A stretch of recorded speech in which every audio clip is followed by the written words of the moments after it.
I speak to you today with feelings of profound sorrow. Throughout her life, Her Majesty the Queen, my beloved mother, was an inspiration, an example to me and to all my family. And we owe her the most heartfelt debt any family can owe to their mother, for her love, affection, guidance, understanding, and example. Queen Elizabeth was a life well lived, a promise with destiny kept, and she is mourned most deeply in her passing.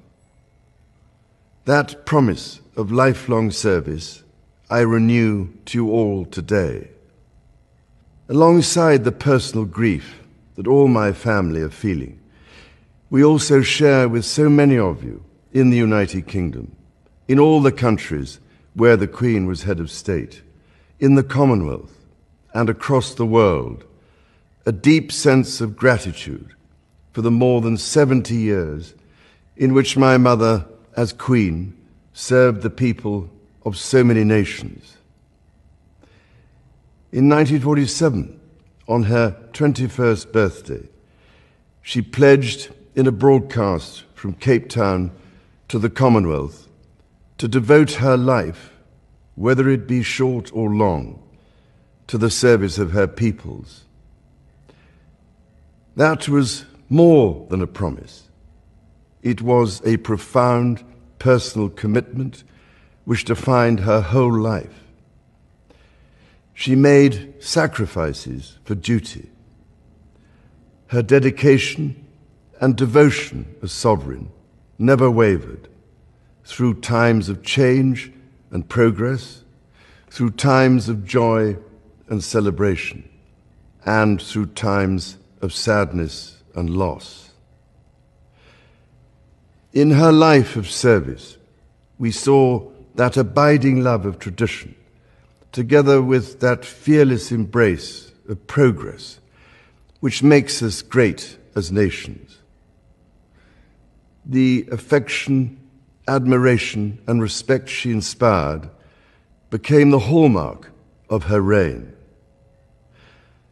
And as every member of my family can testify, she combined these qualities with warmth, humor, and an unerring ability always to see the best in people. I pay tribute to my mother's memory, and I honor her life of service. I know that her death brings great sadness to so many of you, and I share that sense of loss beyond measure with you all. When the Queen came to the throne, Britain and the world were still coping with the privations and aftermath of the Second World War, and still living by the conventions of earlier times. In the course of the last 70 years, we have seen our society become one of many cultures and many faiths. The institutions of the state have changed in turn. But through all changes and challenges, our nation and the wider family of realms, of whose talents, traditions, and achievements I am so inexpressibly proud, have prospered and flourished. Our values have remained and must remain constant. The role and the duties of monarchy also remain, as does the sovereign's particular relationship and responsibility towards the Church of England, the church in which my own faith is so deeply rooted. In that faith and the values it inspires, I have been brought up to cherish a sense of duty to others and to hold in the greatest respect the precious traditions, freedoms, and responsibilities of our unique history and our system of parliamentary government. As the Queen herself did with such unswerving devotion, I too now solemnly pledge myself throughout the remaining time God grants me, to uphold the constitutional principles at the heart of our nation. And wherever you may live in the United Kingdom, or in the realms and territories across the world, and whatever may be your background or beliefs, I shall endeavor to serve you with loyalty, respect, and love, as I have throughout my life. My life will, of course, change as I take up my new responsibilities. It will no longer be possible for me to give so much of my time and energies to the charities and issues for which I care so deeply. But I know this important work will go on in the trusted hands of others. This is also a time of change for my family. I count on the loving help of my darling wife, Camilla. In recognition of her own loyal public service since our marriage 17 years ago, she becomes my Queen Consort. I know she will bring to the demands of her new role the steadfast devotion to duty on which I have come to rely so much.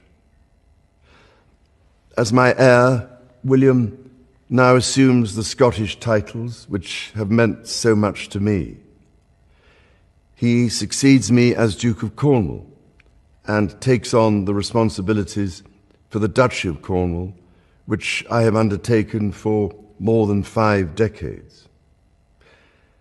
Today, I am proud to create him Prince of Wales, Tywysog Cymru, the country whose title I have been so greatly privileged to bear during so much of my life and duty. With Catherine beside him, our new Prince and Princess of Wales will, I know, continue to inspire and lead our national conversations, helping to bring the marginal to the centre ground, where vital help can be given. I want also to express my love for Harry and Meghan as they continue to build their lives overseas. In a little over a week's time, we will come together as a nation, as a Commonwealth, and indeed a global community, to lay my beloved mother to rest. In our sorrow, let us remember and draw strength from the light of her example. On behalf of all my family, I can only offer the most sincere and heartfelt thanks for your condolences and support. They mean more to me than I can ever possibly express. And to my darling Mama, as you begin your last great journey to join my dear late Papa, I want simply to say this: thank you. Thank you for your love and devotion to our family and to the family of nations you have served so diligently all these years. May flights of angels sing thee to thy rest.